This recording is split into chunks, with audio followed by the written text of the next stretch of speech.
நாமக்கல்லில் மனைவி கீதாவை கொன்ற பரமத்தி வேலூர் இந்து முன்னணி மாவட்ட செயலாளர் ஜெகதீசன் கைது செய்யப்பட்டிருக்கிறார்.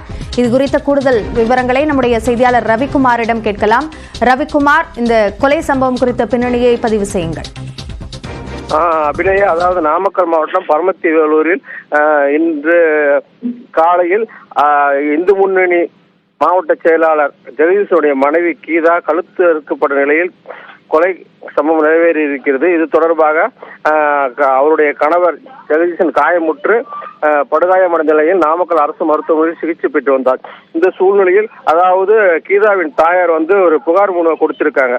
அந்த புகார் மனுவில் என்னோட கணவருக்கும் மருமகனுக்கும் மகளுக்கும் அடிக்கடி தகராறு ஏற்படும். இது சம்பந்தமா விசாரணை பண்ணணும். இந்த கொலைக்கு வேற காரணம் யாருமே இல்லை, எனக்கு சந்தேகமா இருக்குது அப்படிங்கிற அடிப்படையில போலீசார் துருவி விசாரணை பண்ணாங்க ஜெகதீசன் கிட்ட. அதன் அடிப்படையில் ஜெகதீசன் மனைவியை கொன்னதாக ஒப்புக்கொண்டா. அதனை அடுத்து அவர் கைது செஞ்சிருக்காங்க.